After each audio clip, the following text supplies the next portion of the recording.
네, 이번 시간은 시장의 주요 공시들을 살펴보는 공시 돋보기 시간입니다. 오늘은 한규미 기자 나왔습니다. 안녕하세요. 네, 안녕하세요. 예. 첫 번째 소식은 이 철강 그룹으로 알려진 기업이죠. 이 네. 키스코홀딩스 주총에서 이 소액주주 연대가 제안한 안건들이 모두 부결이 됐어요. 네. 어떤 안건들이 있었죠? 네, 행동주의 펀드와 주주연대는 500억 규모의 자사주 매입과 감사위원 선임 두 가지를 제안했었는데요. 네. 키스코홀딩스가 보유한 현금이 과도하고 또 자본 효율성이 떨어져서 주가가 저평가됐다고 봤습니다. 주주연대는 이 때문에 자사주 매입을 요구했습니다. 또 키스코홀딩스 자회사인 한국철강이 과거 불법 담합한 사건이 있었던 만큼 감사위원 본연의 의무를 다할 수 있는 사람이 필요하다고 말했습니다. 특히 감사위원 선임안과 이 관련해서는 이 회사와 그리고 소액주주연대 간의 이 추천의 각 후보사의 표 차이가 별로 크지 않았다고 하는데요. 네. 어느 정도 차이였나요? 네, 표 차이는 2만 주 정도였는데요. 유통 주식수를 기준으로 하면 0.1% 정도에 불과합니다. 네. 당시 키스코홀딩스는 김월기 우송세무 회계사 대표를 사회이사로 추천했고 또 소액주주 측은 심혜섭 변호사를 추천했는데요. 네. 김 대표가 322만 주였고 심 변호사는 320만 주의 지지를 얻었습니다. 네, 별로 크지 않은 차이로 이 키스토홀딩스 이사회 측 의견이 최종적으로 반영이 된 건데 네. 그런데 이 키스코홀딩스에서는 소액주주들의 안건 상정을 처음에는 거부했었죠. 네. 이유가 뭐였죠? 네, 키스코홀딩스는 자회사인 한국철강과 이 환영철강공업의 공정 설비가 30년 이상 경과해서 설비 투자에 대한 대규모 자금이 투입돼야 하는 상황이라고 말했습니다. 그러면서 자사주 매입을 원치 않았던 겁니다. 또 한국철강그룹 전체 매출 구조가 철근 부분에 지나치게 편중돼 있어서 수익 구조 다변화를 위해 기업 인수 등 신사업 확장에 나설 계획이라고 밝혔습니다.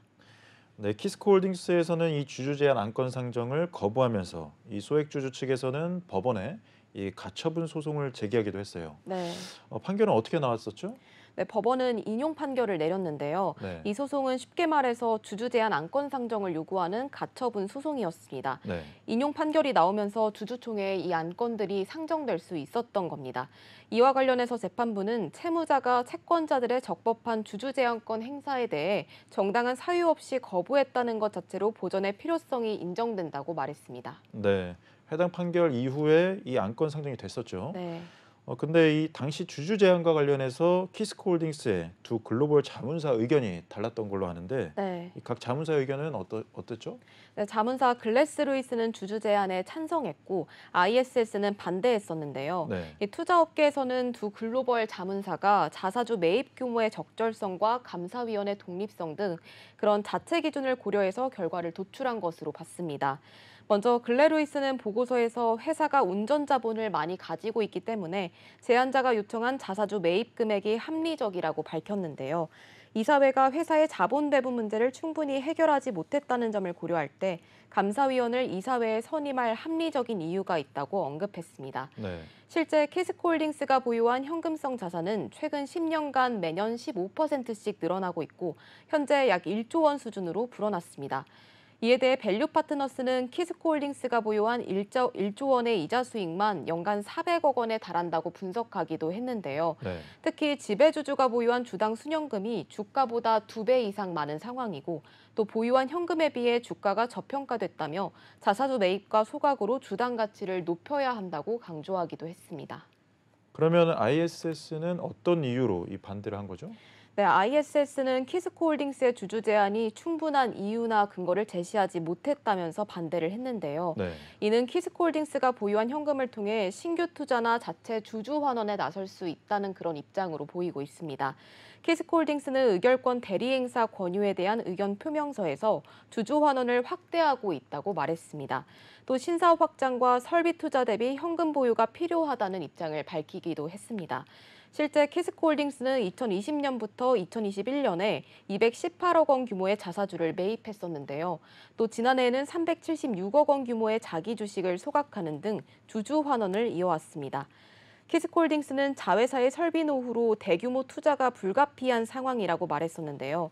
이 수익 구조 다변화를 위해 신사업 확장을 위한 중장기적 성장 방안도 찾고 있다고 설명했습니다. 네.